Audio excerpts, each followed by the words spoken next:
bênção. Boa noite, a paz do Senhor, amém? Já ouvi um monte de coisa aqui. Entendi por que trocaram o púlpito, tem uma curva aqui, para encaixar a barriga, prega sentada. Já ouvi um monte de coisa, amém? Você está bem aí? Tá não, gente? Vocês estão bem não? Ai, glória a Deus. Eu parabenizei o meu esposo hoje pelo pai que ele é para nossa filha, que eu tenho certeza que ele será para as aves. E Radassa ficou olhando para minha cara, e aí quando eu acabei de falar, estávamos os três chorando, né? Ela se emocionou, porque eu parabenizei ele por ele ser, é lógico que cada um que defenda o seu, né? O melhor pai do mundo. Porque ele sabe ser rígido, ele sabe cobrar, mas ele também sabe ser muito presente, ele sabe dar o melhor dele, ele sabe amar, ele sabe cuidar, mas ele sabe também cumprir muito bem, com muita excelência, o papel que cabe a ele de educar.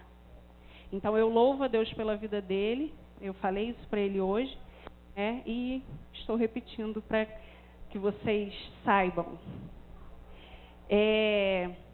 Abra sua Bíblia em Gênesis 3, por favor.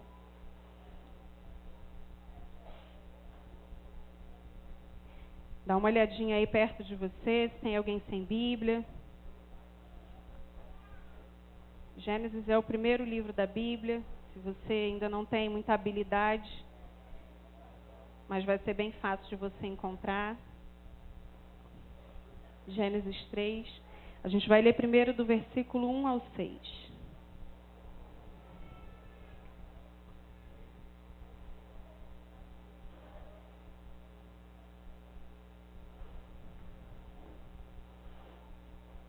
Antes da gente ler, dá uma olhadinha para o seu irmão aí e fala assim, ó. Vamos aquietar os nossos corações. Estamos eufóricos, felizes, emocionados, mas agora a gente precisa aquietar o coração para ouvir o Senhor falar conosco, amém? Que em nome de Jesus você não converse, você não disperse. Primeiro porque você vai perder aquilo que o Senhor tem para falar com você. E depois porque eu creio que eu busquei no Senhor algo, e eu creio também que você é muito educado e sabe que duas pessoas não podem falar ao mesmo tempo. Amém? Então, vamos nos aquietar os nossos corações, para a gente ouvir o que o Senhor tem para falar conosco, para a gente não perder nada nessa noite. Vamos lá. Gênesis 3, do 1 ao 6. Mas a serpente, mais sagaz que todos os animais selváticos que o Senhor Deus tinha feito, disse à mulher: é assim que Deus disse: não comereis de toda a árvore do jardim? Respondeu-lhe a mulher: do fruto das árvores do jardim podemos comer, mas do fruto da árvore que está no meio do jardim, disse Deus: dele não comereis, nem tocareis nele, para que não morrais.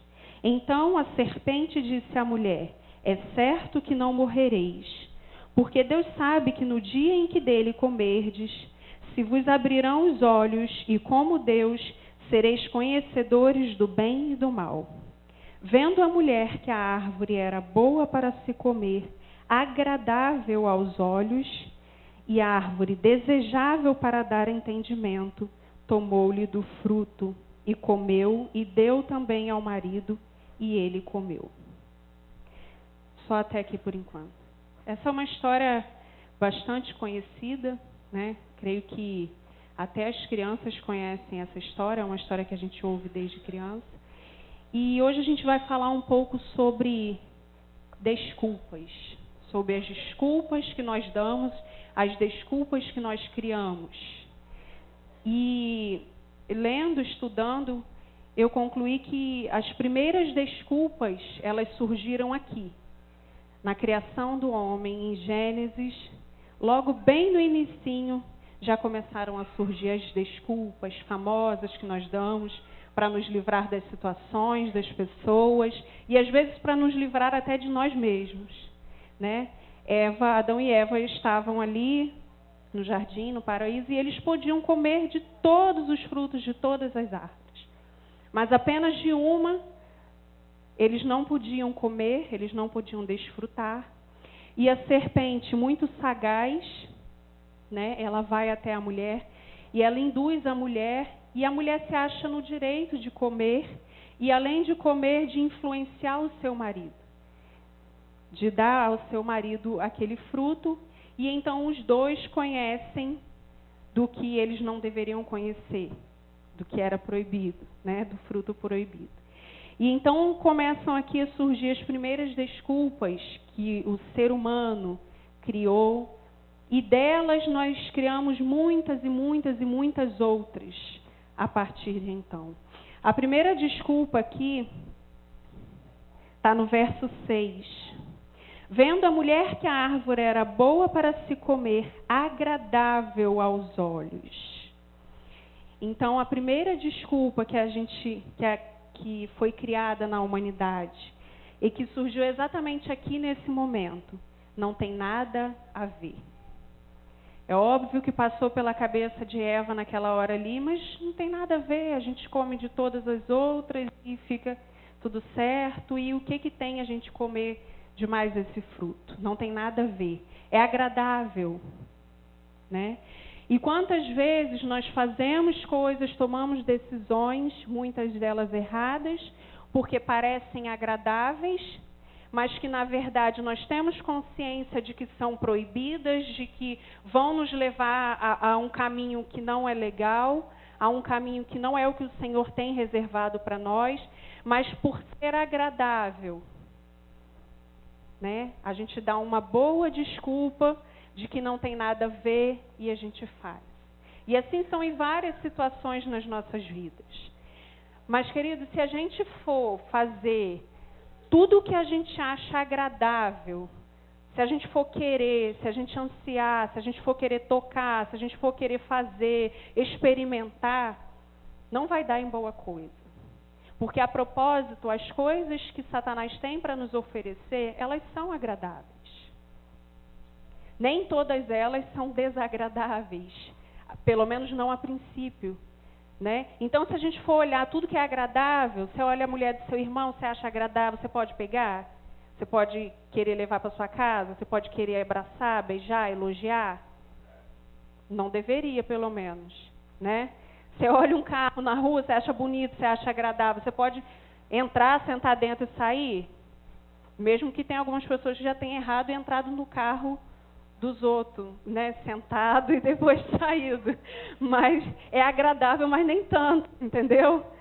Você entra no que é seu e vai no que é seu. Deixa o do irmão, deixa o do outro. Então, se a gente fosse basear pelo que é agradável, isso não é suficiente. Porque existem muitas coisas agradáveis. Mas nem todas as coisas foram feitas para nós. Pelo menos, de repente, não naquele momento.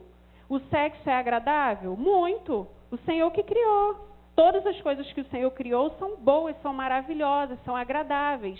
Porém, o sexo antes do casamento não vai ser bom. Mas aí, de repente, você acha que não tem nada a ver. E é porque não tem nada a ver que, às vezes, a gente vai se enfiando em mais problemas, em situações, porque a gente acha que não tem nada a ver. Porque é agradável, que é legal, que é prazeroso. Então, essa foi a primeira desculpa criada pela humanidade. Né? Eu não estou vendo demônio nenhum nisso. Ninguém viu demônio nenhum naquela árvore ali. Mas aí depois vieram as consequências e consequências.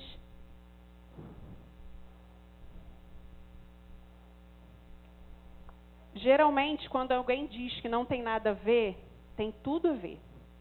E, na verdade, é só uma desculpa para maquiar que tem tudo a ver. Às vezes, é uma desculpa para nós mesmos, como eu falei no início. Muitas das vezes, são coisas que a gente quer enganar aos outros, mas primeiramente a nós.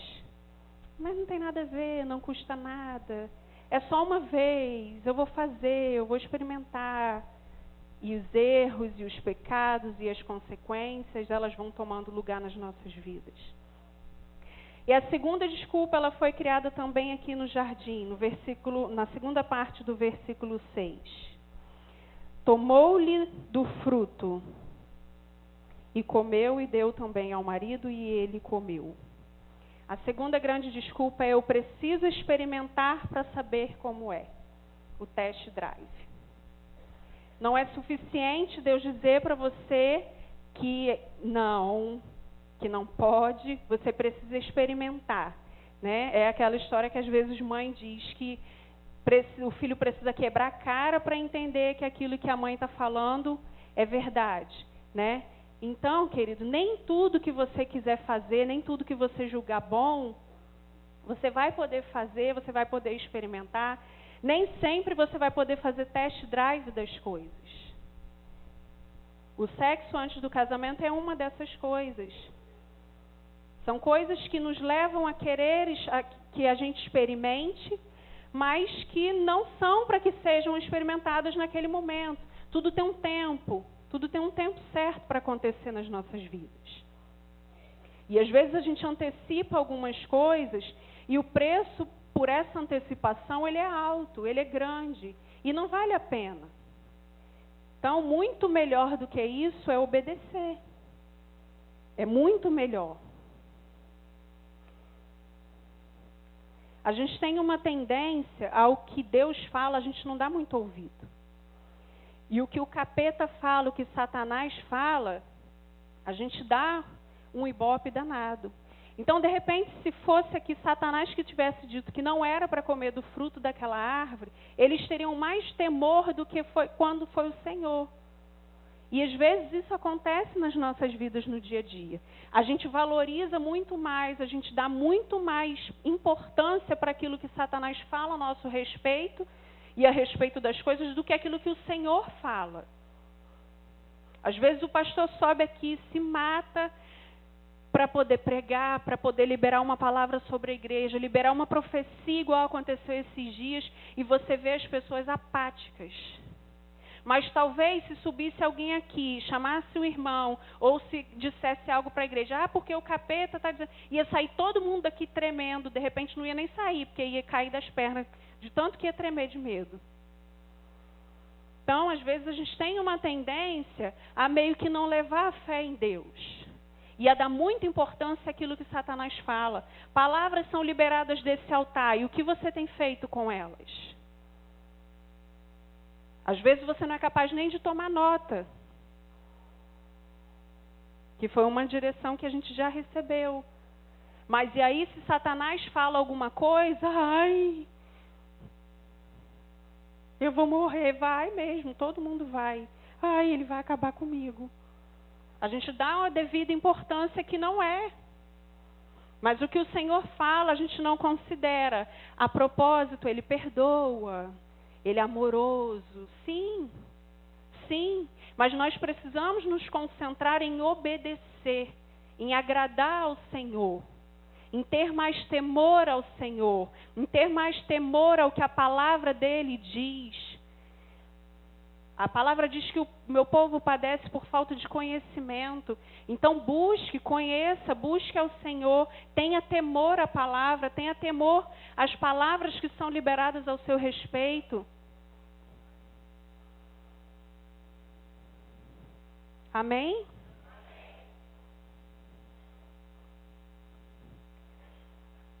Às vezes Satanás tem muito mais moral com a gente do que o Senhor. Você vai continuar dando moral para ele? Sim ou não? Não? Então fala aí para a pessoa que está do seu lado. Deus falou, acabou. Amém. Essas duas desculpas normalmente a gente usa para antes de errar. Não se apavora não, gente, que agora o negócio aqui é transparente. Vocês ficam vendo 1000 folhinhas aqui, tudo escrito. Ó. Ele fala assim para mim. Normalmente, meu sermão dá umas 3 folhas, assim, frente e verso, assim, mais ou menos. Aí ele fala assim, não vai dar tempo. Eu falo, calma, vai sempre dar tempo. É porque eu anoto tudo.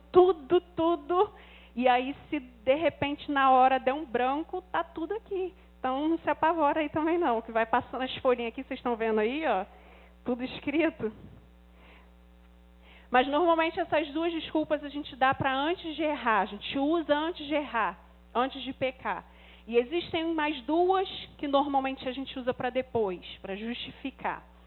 E a terceira grande desculpa, vamos ler o versículo 7 para a gente poder entender.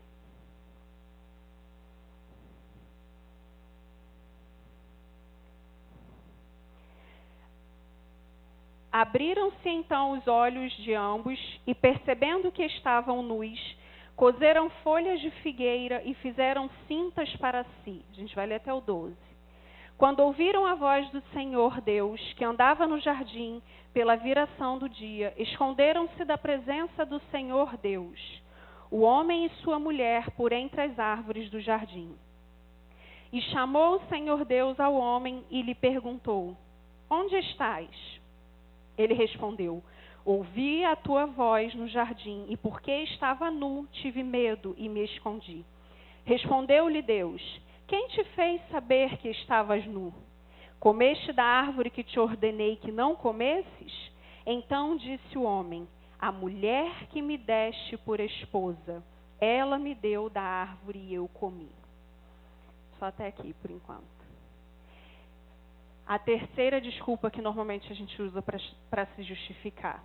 Eu errei por causa das pessoas e das circunstâncias ao meu redor. A culpa não é minha. Foi a mulher. A mulher deu, mas ele não pegou? Né? Pegou e comeu também. Aí a culpa é da mulher. A mulher errou? Sim, mas ele também errou. Porque ele podia ter evitado, né? Ela não enfiou de goela abaixo dele. Então, a culpa é sempre das pessoas e das circunstâncias que estão ao nosso redor. A gente tem, é uma outra tendência que a gente tem até para se consolar, é de tentar encontrar um culpado para as nossas decisões, para os nossos erros, né? Porque é muito mais fácil eu encontrar um culpado para aquilo que eu faço, eu tentar encontrar uma justificativa, do que eu assumir uma culpa que é minha e, às vezes, carregar um peso. Né? É muito mais fácil. Então, às vezes, é aquela história, sabe por que meu casamento está assim? Sabe por que meu ministério está assim? Sabe por que eu perdi minha alegria? Porque o Senhor não estava lá na hora que aconteceu e a serpente estava. Né? A culpa é de Deus, a culpa é do seu irmão, a culpa é do seu pastor que não te deu a devida atenção, a culpa é do seu líder que não te paparica do jeito que você quer, a culpa é do seu patrão que te cobra, que é rígido. A culpa é de qualquer um, menos sua. A culpa é do ar-condicionado da igreja que está frio demais, por isso que eu não vou lá. A culpa é do som, a culpa é da irmã que ministra. A culpa é do cansaço, a culpa é do seu trabalho. Mas a culpa não é sua. É de qualquer um, é de qualquer coisa, menos sua. Então, são justificativas que a gente tenta encontrar, às vezes até para consolar a nós mesmos. Que é muito cômodo eu encontrar um culpado para aquilo que eu gerei, para aquilo que eu criei. Quando, na verdade, eu deveria assumir uma responsabilidade que cabe a mim e me posicionar e tomar vergonha na cara e fazer as coisas diferentes, mas eu acho mais interessante encontrar um culpado. E aí eu fico de boa. Ainda saio de bonito na situação. Muita gente que está aqui hoje tem uma boa desculpa para a situação que está passando.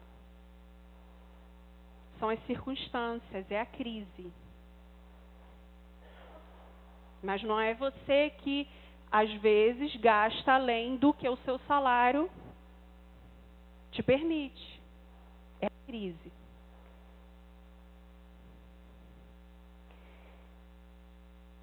Vamos ler o versículo 13.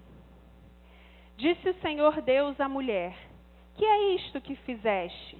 Respondeu a mulher: a serpente me enganou e eu comi. A quarta grande desculpa que a gente sempre dá: a serpente me enganou, o diabo se levantou. Quando a gente não tem mais ninguém para culpar, aí a gente diz: eu estou assim porque houve um ataque de Satanás na minha vida. Satanás ele vai tentar te te atacar diariamente. E também se você estiver fazendo alguma coisa relevante para ele te enxergar.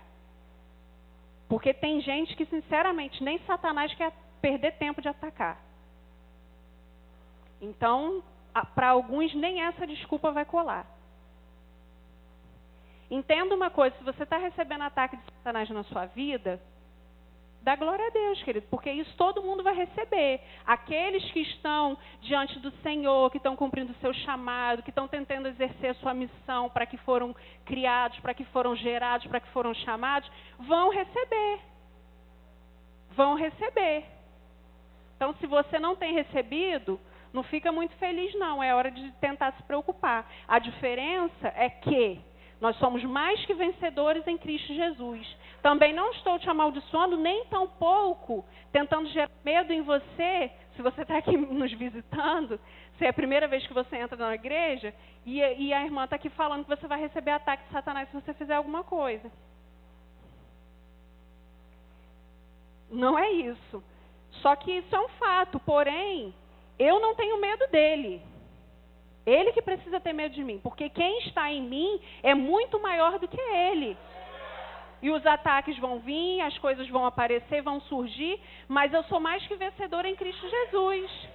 Eu sei que é Ele que me sustenta, eu sei que foi Ele que me chamou, eu sei que foi Ele que me plantou, e eu sei que é Ele que guerreia minhas guerras, que não sou eu. Eu só preciso me posicionar. Amém? Não fica apavorado, não. Então, é muito fácil eu falar, eu quebrei porque o diabo se levantou, meu casamento acabou porque o diabo se levantou, meu filho está nas drogas porque o diabo se levantou. É muito fácil. Mas será que seu filho não está nas drogas porque você foi negligente? Será que seu casamento não acabou porque você teve a sua parcela de culpa? Será que você não foi mandado embora do seu trabalho porque você não cumpria com os seus deveres, com as suas obrigações? Então, são essas 4 desculpas nas quais se baseiam milhares e milhares e milhares que nós criamos, que nós viemos criando e vamos continuar criando até a volta de Jesus. A primeira, não tem nada a ver. A segunda, test drive, eu tenho que experimentar. A terceira, a culpa é de tudo, é das pessoas e das circunstâncias. E a quarta, o diabo se levantou. Vou dar aqui alguns exemplos de algumas desculpas que nós criamos. Ninguém me ajuda, todos experimentam, por que eu não? Está na moda. Por que eu não posso fazer? Né? E sai cantando por aí, está tranquilo, está favorável. Que eu já falei isso aqui da última vez que eu preguei. Eu não sei para quem que está, porque para mim não está nem um pouco. Nem tranquilo, nem favorável. Só se está para aquele abençoado barrigudinho lá. Porque estou sem tempo para ir para a igreja. Eu não dou o dízimo porque não sobra. Será que não é o contrário? Será que não sobra porque você não dizima? Tudo só dá errado para mim. O problema do meu casamento é o meu cônjuge. É outra coisa que eu quero te dizer. Se o seu casamento não está legal, por pior que o seu cônjuge seja, você não é muito melhor do que ele. Porque todo relacionamento não existe um culpado para os problemas, para as dificuldades e nem tampouco para o divórcio. Cada um tem a sua parcela de culpa. Cada um tem a sua parcela de culpa. Cada um contribui para que aquilo aconteça. Porque existem muitas coisas que podem ser evitadas, mas não são, porque a gente inventa uma desculpa. Ninguém me valoriza nessa igreja. Eu não me envolvo na obra do Senhor porque eu não tenho tempo. Alguém está com tempo sobrando aqui? Se você for fazer as coisas porque você tem tempo sobrando, você não vai fazer nada. Porque tempo é algo que não tem e você não vai achar para comprar em lugar nenhum e vai sempre continuar em falta. Então, ou você se posiciona, ou você dá um jeito na sua vida, ou você se organiza, ou Não vai ter mesmo, porque tempo ninguém tem. Ninguém tem tempo sobrando. A gente tem aprendido que quem quer dá um jeito e quem não quer dá o quê? Então pronto. Então nessa noite o Senhor está te chamando para parar de dar desculpas e começar a dar um jeito. Começar a dar um jeito. Se é falta de tempo, se organiza. Não é falta de tempo, é falta de organização. Se é por causa do seu filho, reveja os seus conceitos, porque foi o Senhor quem te deu e Ele te deu para ser bênção na sua vida, não para te impedir de cumprir o seu chamado. Hoje, desde a hora que eu acordei, eu tinha várias desculpas para não pregar hoje. Várias. Eu estou desde ontem com muita dor nas costas, porque falta 18 dias para o meu filho nascer e graças a Deus foi tudo bem, mas eu estou sentindo muita dor nas costas. Eu fiquei muito em pé ontem, fazendo algumas coisas que precisam ser feitas ainda para se organizar para ele chegar. Muita dor nas costas. Eu passei o louvor todo sentada para poder agora eu poder ficar em pé a palavra toda. Porque não dá para pregar sentado igual o Iverson sugeriu.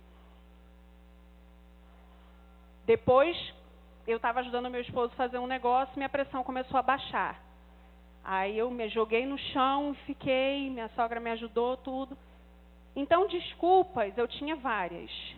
E até vontade de usar. Mas se um dia passou pela minha cabeça que esse era um tempo de descanso na minha vida, Deus usou uma profeta dele para dizer que não. Que o meu filho, foi ele quem gerou no meu ventre e que ele não ia me atrapalhar de cumprir o meu chamado. Então, desculpa, você vai encontrar várias. E algumas que te deixam bem, que não te deixam mal com o outro. Eu podia muito bem falar para o meu esposo e usar qualquer uma dessas desculpas, porque ele seria o primeiro a entender. Eu tenho certeza que até o último segundo hoje ele ficou esperando eu arregar. Tenho certeza. Eu sei. Eu tenho certeza.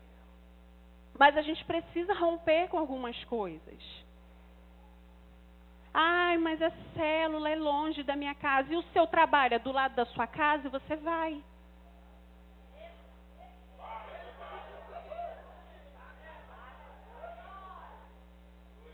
Vocês estão brincando? Eu falo para vocês que Deus só me dá palavra assim e que eu saio daqui, eu vejo cada cara feia me olhando, tipo assim, que raiva. Só lamento. Infelizmente, eu também já falei para vocês que enquanto Ele mandar eu falar, eu vou falar e vou usar da ousadia e da intrepidez que Ele me dá no nome dEle. Não quero ser grossa. Vocês sabem que eu sorrio para vocês, que eu abraço. Agora nem tanto, que eu fico sentadinha no final do culto. Mas eu amo a cada um de vocês. Só que eu preciso falar aquilo que Ele manda eu falar e não o que eu quero. O que eu queria falar hoje, sinceramente, sobre paternidade. Mas não foi o que Ele me deu. Era isso que estava no meu coração para falar hoje. Era bem propício, combinava. Mas... Então chega de dar desculpa? Amém? Preste atenção em só mais uma coisa aqui para a gente encerrar, porque vão ter mais algumas coisas no culto de hoje. Abraão era velho demais, Isaac era sonhador, Jacó era trapaceiro, Moisés era gago, Sansão era mulherengo, Raabe era prostituta, Jeremias era jovem demais, Davi foi adúltero e assassino, Jó perdeu tudo que tinha, Pedro negou Jesus, Paulo tinha matado crente. Se essas pessoas aqui, todas ferradas, tudo arrebentado, ainda puderam ser usadas por Deus, por que que eu e você não vamos poder ser usados com as nossas limitações? Ninguém estava de bonito na história. De repente, você que está aí está mais bonitinho do que algum desses aqui, que são poucos, que a gente podia ter muito mais aqui. Então, chega de dar desculpas. Em nome de Jesus, é tempo de se posicionar em todas as áreas da sua vida. É tempo de rever conceitos. E chega de dar desculpas. Chega de ser menino, chega de ser menina, chega de ser imaturo. Se posiciona diante do Senhor. Se você ainda não exerce o seu chamado, chega de desculpas. Se você ainda não exerce o seu papel dentro da sua casa, chega de desculpas. Não seja negligente. Se você não exerce o seu papel lá no seu trabalho, para aquilo que você foi contratado, chega de desculpas e se posiciona. Seja um homem, seja uma mulher que honra com os seus compromissos. O pessoal do louvor pode vir subindo, por favor. Eu quero te pedir para você se colocar de pé, para a gente orar.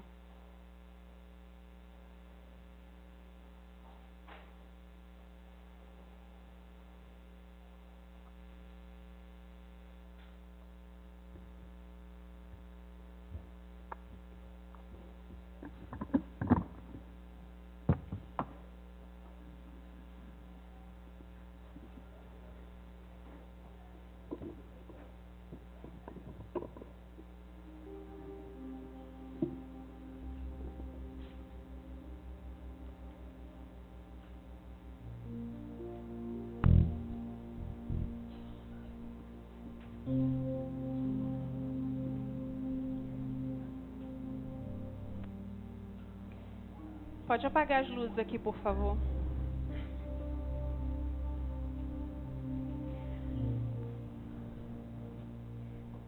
Se você entende que o Senhor falou com você nessa noite, se você entende que você recebeu uma revelação da palavra do Senhor nessa noite, se você entende que você precisa tomar algumas decisões na sua vida nessa noite, eu quero te convidar a colocar a sua mão sobre o seu coração para a gente orar.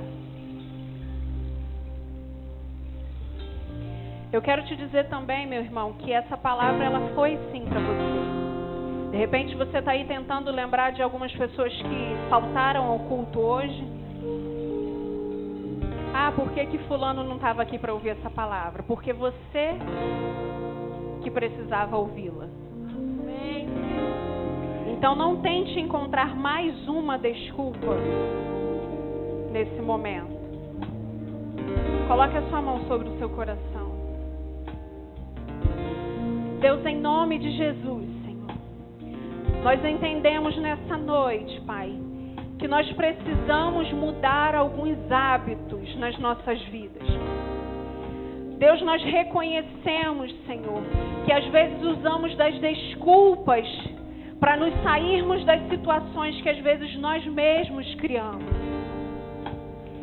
Deus, nós entendemos que é muito fácil encontrar desculpas, Senhor. Mas nessa noite, Pai, nós queremos abrir mão de usar dessa ferramenta, Senhor, que desde a criação da humanidade começou a ser usada.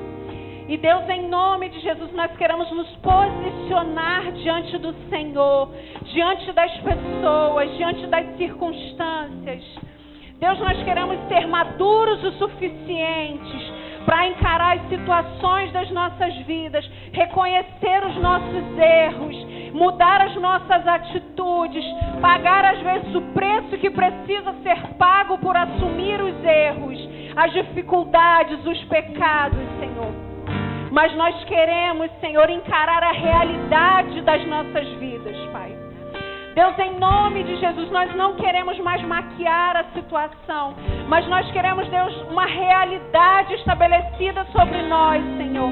Uma realidade de um povo que se posiciona, uma realidade de um povo que fala a verdade, uma realidade de um povo que escolhe seguir a sua vontade, ainda que não concorde, uma realidade de um povo que entende que aquilo que a sua palavra diz a nosso respeito é para que nós sigamos, porque nós seremos bem-sucedidos em todas as coisas, Senhor.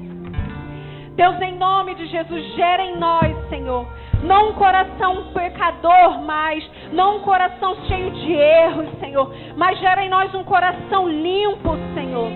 Gera em nós um coração cheio de anseio por cumprir a sua vontade, Senhor.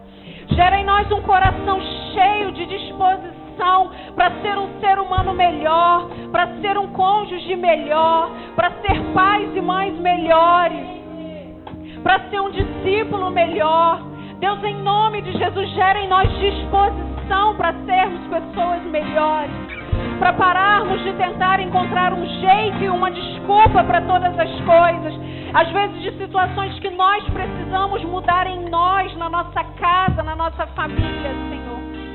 Deus, em nome de Jesus, dá-nos sabedoria, abre os nossos olhos, abre o nosso entendimento, Senhor, e nos auxilia, Deus, em nome de Jesus, a sermos homens e mulheres cheios de coragem, cheios de intrepidez, para assumir, para cumprir aquilo que o Senhor tem sobre as nossas vidas, Senhor. Em nome de Jesus, derrama da sua sabedoria, Senhor. Derrama da sua força, derrama da sua coragem, Senhor. Em nome de Jesus. Fogo queima em mim, clamo por mais de ti. Eu quero muito mais, eu preciso ir além. Estou à procura de algo novo, preciso de um renovo. Meu coração quer mais de ti. Eu cansei de ser o mesmo, eu cansei de ser eu mesmo. Eu quero tua vida em mim. Eu vou ser você e eu sou teu e você é meu. Eu quero ficar na tua presença.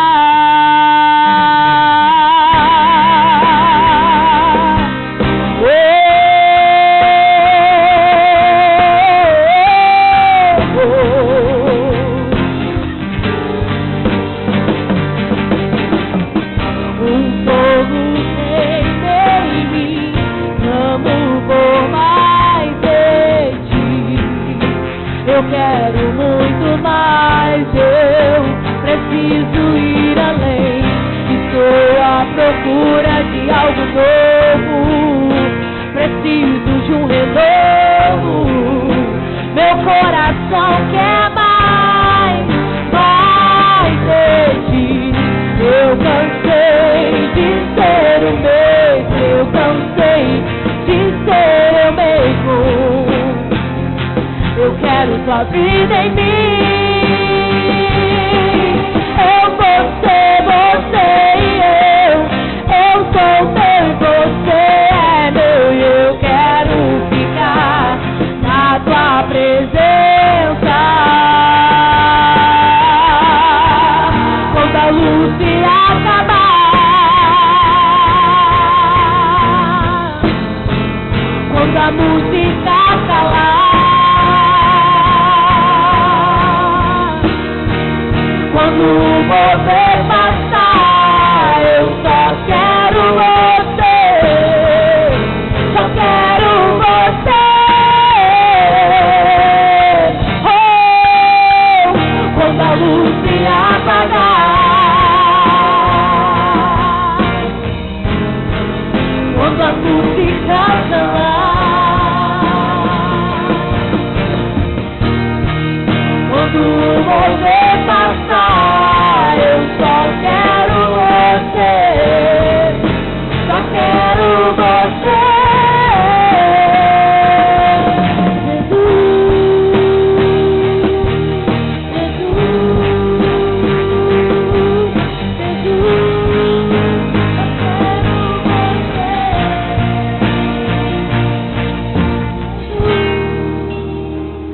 Aleluia, aleluia. Esse lugar, queridos, foi marcado pelo Senhor como um lugar de desafios. Um lugar de desafios. Em um tempo, Deus liberou essa promessa sobre as nossas vidas. que esse seria um ambiente, uma geografia de sermos desafiados. Às vezes liberamos algumas palavras e alguns até relacionam, comparam como cobranças. Ah, o pastor me cobrou em tal área, a pastora me cobrou em tal área. Ou o pastor cobra muito, como eu já ouvi alguns falarem. Mas eu quero te ensinar a não relacionar isso com cobrança, mas como desafio. E eu tenho certeza que você é privilegiado por poder ser desafiado. Porque quem é desafiado rompe os seus limites. Quem é desafiado vai além. Quem é desafiado não desiste, não para. Nós estamos aí em meio às Olimpíadas. E a própria competição, a própria vontade, o próprio desejo de ganhar uma medalha de ouro, de prata ou de bronze, gera naquelas pessoas o sentimento de desafio. E a cada dia eles vão além dos seus limites físicos, emocionais, rompem com esses limites e quebram a cada dia recordes, porque são desafiados. E você é um atleta de Cristo que está aqui para ser desafiado pelo Senhor. E nessa noite a palavra foi essa, para que as suas desculpas caiam diante de você e que você não aceite mais, não se conforme mais com as desculpas que você muitas das vezes tem dado, tem inventado, ou muitas das vezes são até notórias, são até verdade, mas que você não se conforme mais com as suas desculpas, mas rompa com cada uma delas, porque quem quer dá um jeito e quem não quer dá uma desculpa. Decida ser uma pessoa melhor. Decida ser um pai melhor, uma mãe melhor, um marido melhor, um profissional melhor, um cristão melhor, um líder melhor, um discípulo melhor. Decida ser uma pessoa melhor. Decida ser um cidadão melhor. Rompa com as desculpas, rompa com o comodismo, em nome de Jesus. Ainda nesse ambiente, debaixo dessa palavra, quero convidar os irmãos para trazer as salvas aqui na frente. Nós vamos continuar adorando aqui ao Senhor. E eu quero te desafiar nessa área. A pastora falou sobre isso. Existem pessoas que dão desculpas, que não dizimam, que não ofertam, porque não sobra. Mas foi muito bem colocado aqui. Será que não sobra? Será que o que você ganha não está sendo suficiente? Será que não é exatamente por causa disso? Porque você não tem separado primeiro o que é do Senhor, devolvido ao Senhor o que é dele. E nesse momento eu quero te desafiar a plantar uma semente, dizimar e ofertar ao Senhor. Vamos continuar adorando aqui com a música, com os cânticos, mas eu quero desafiar você a adorar o Senhor também, com a sua semente, com o seu dinheiro, com a sua renda, com aquilo que o Senhor tem te dado, em nome de Jesus. Enquanto continuamos adorando, vem aqui na frente e adore ao Senhor, plante uma semente em nome de Jesus. Quero você.